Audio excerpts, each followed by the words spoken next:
Why do the most disciplined people you know never talk about motivation? They don't post inspiration quotes, they don't watch hype videos before the gym, they just show up every single day, no matter what.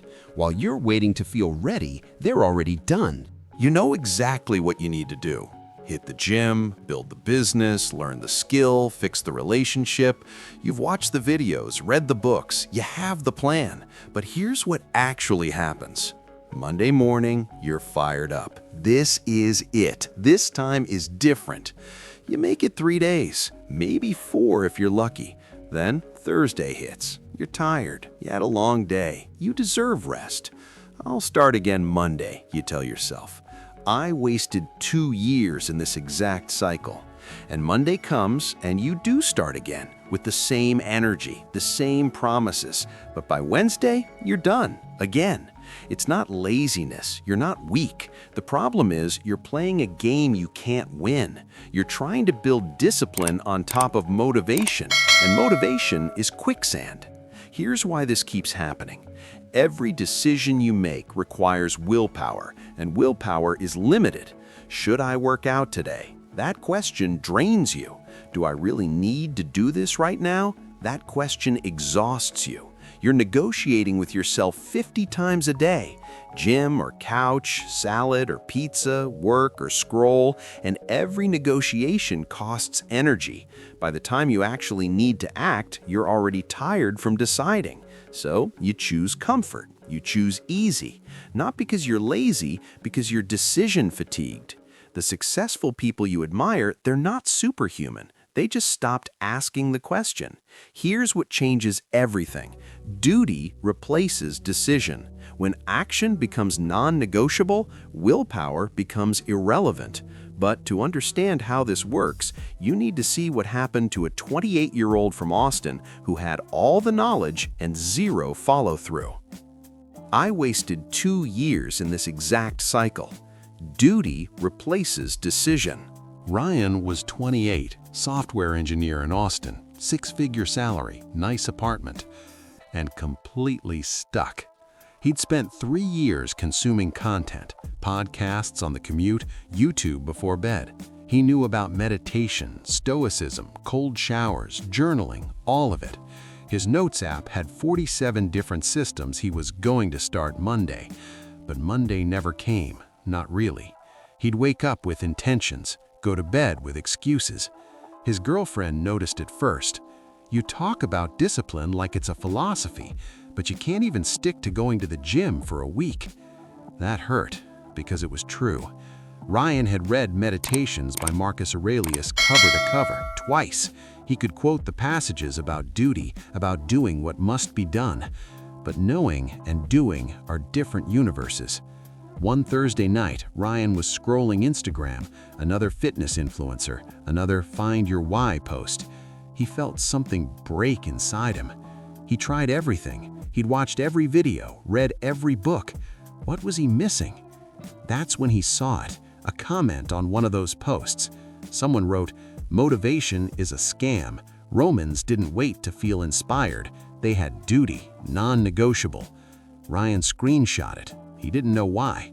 He went to bed thinking about that word, duty.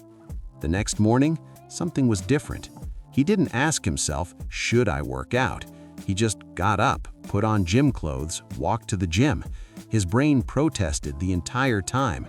You're tired, you can go tomorrow, this doesn't matter. But he didn't negotiate. At the gym, something clicked. The workout sucked. He felt weak. His form was terrible. But he showed up. And for the first time in years, he didn't care about motivation. He made a decision that morning that changed everything. I am someone who works out every morning. That's not a goal. That's who I am. Not I want to, not I should. I am. Identity, not intention. He tested it for 7 days, no negotiations, no just this once. If his identity was person who works out daily, then working out wasn't optional. It was like brushing his teeth. He didn't ask if he felt like brushing his teeth. He just did it. Day 3, he almost broke. He was exhausted. Work destroyed him. Just skip today, his brain whispered. But then he asked, Does someone who works out every day skip because they're tired? No. So he went. By day 7, something shifted. The questions stopped appearing. He just woke up and went. Ryan discovered what Marcus Aurelius knew 2,000 years ago and what almost destroyed Rome when people forgot it. Let me show you what Ryan stumbled into and what Marcus Aurelius wrote about in Meditations, but most people miss. The principle is simple. Duty-based identity eliminates decision fatigue. This sounds simple. It took me forever to actually apply it. Here's how it works. Motivation asks, do I feel like doing this? Duty declares, this is what I do. See the difference? One is a question, the other is a statement of identity. Questions require answers. Answers require energy. Energy runs out. Statements don't negotiate, they execute.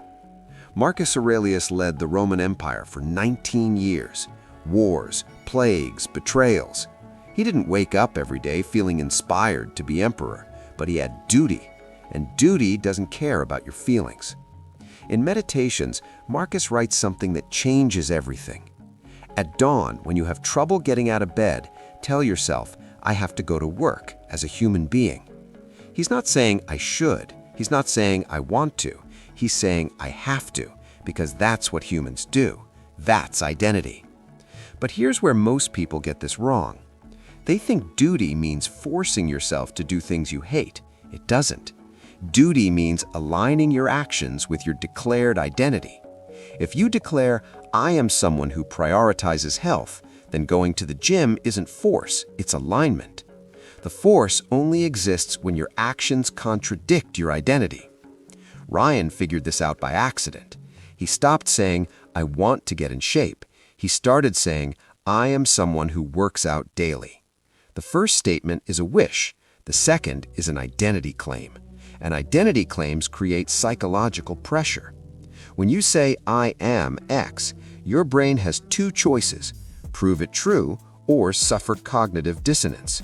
Cognitive dissonance is painful. It's the mental discomfort of saying one thing and doing another.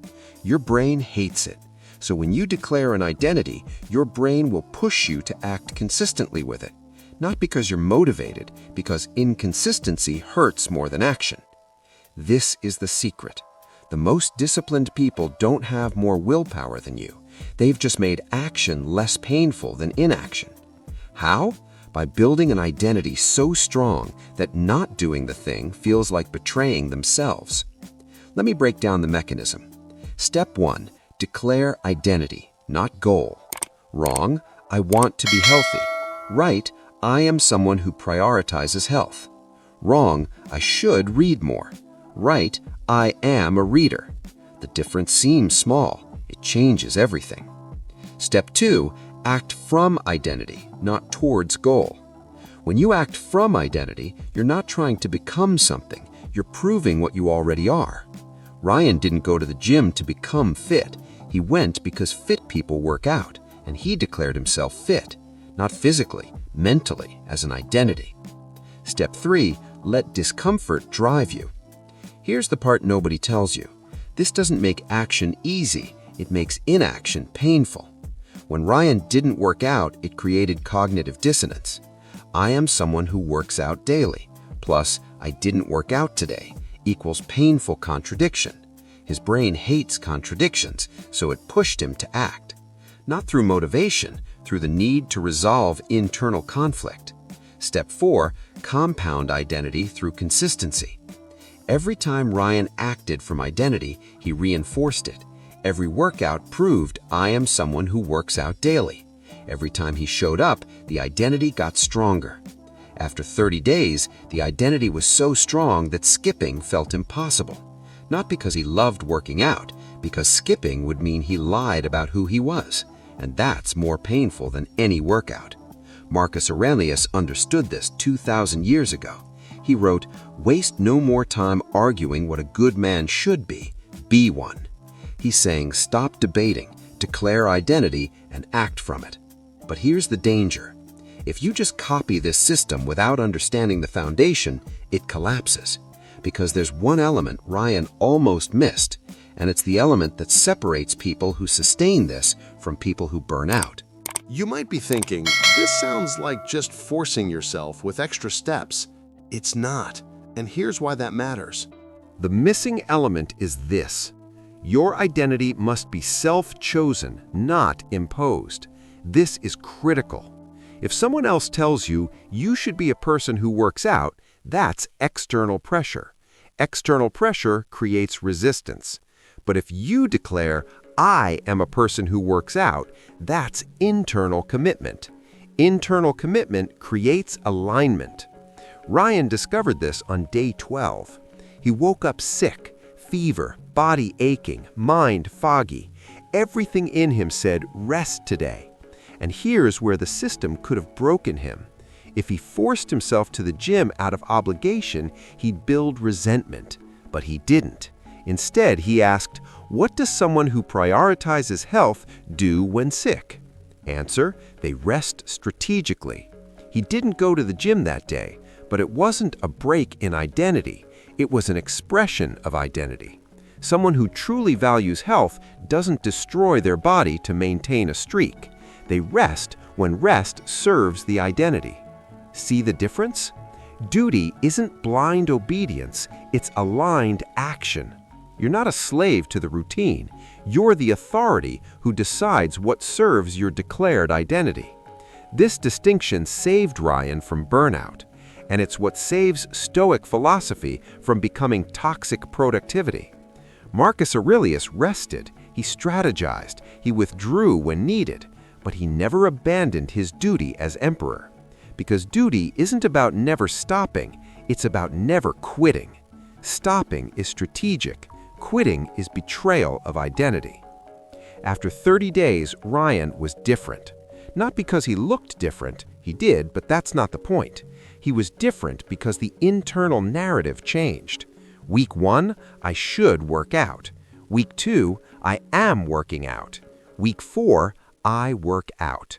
The question disappeared. His coworkers noticed. How are you so consistent, they asked. Ryan used to have a long answer, motivation, systems, willpower. Now he had a short one. It's just what I do. That's the transformation. From effortful decision to automatic execution. From I'm trying to be disciplined to I am disciplined. But here's what surprised Ryan most. The system started spreading. Once he built duty-based identity for fitness, it infected other areas, work, relationships, finances, because the skill isn't how to work out consistently. The skill is how to act from identity regardless of feeling. Once you learn that skill, you can apply it anywhere. Ryan applied it to his career. I am someone who ships code daily, not I should code more. Identity, action, consistency, transformation. He applied it to his relationship. I am someone who communicates openly, not I should talk to her about this. Identity, action, consistency, transformation. 3 months in, Ryan's life looked completely different, but he felt the same inside. Because he wasn't reaching for something external, he was expressing something internal. His girlfriend noticed the biggest change. You stopped talking about discipline, she said. You just are disciplined now. Exactly. What's one area of your life where you've been waiting for motivation instead of declaring identity? Drop it in the comments. But before you start applying this, you need to hear the warning, because there's a cost to ignoring this framework, and it's higher than you think. Here's what happens if you stay in the motivation trap. You waste years, not because you don't know what to do, you know, but because you're waiting for a feeling that never stabilizes. Motivation is weather, duty is climate. Weather changes by the hour, climate is consistent. If you build your life on weather, you'll never build anything that lasts. I see this everywhere. People in their early 30s who've been going to start for a decade. They're not stupid, they're not lazy, they're just playing the wrong game. They're waiting for sustained motivation, which is like waiting for sustained lightning. It doesn't exist. Meanwhile, the people who figured out duty, they're 10 years ahead, not because they're smarter, because they stopped negotiating. Ryan's old roommate is still in the cycle. I'm going to start hitting the gym next month when work calms down. Work never calms down. I'll start the business when I feel more confident. Confidence comes from action, not before it. I'll fix my relationship when I have more energy. Energy comes from alignment, not rest. These people are waiting for a green light that doesn't exist. The light turns green when you start driving. Here's the brutal truth. Every day you wait for motivation is a day you reinforce the identity of someone who waits. You're not static, you're actively becoming. Either you're becoming someone who acts regardless of feeling, or you're becoming someone who only acts when conditions are perfect. Perfect conditions never come. Ryan almost became the second type. He spent 25 to 28 just consuming information and waiting to feel ready. If he'd waited another year, it would have been 5 years, then 10. I almost fell into this myself.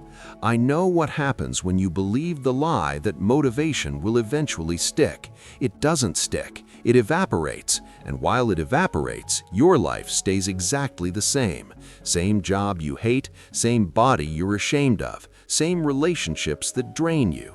Not because you can't change, because you're waiting for permission from a feeling. Feelings don't give permission. You do. Marcus Aurelius wrote something that haunts me.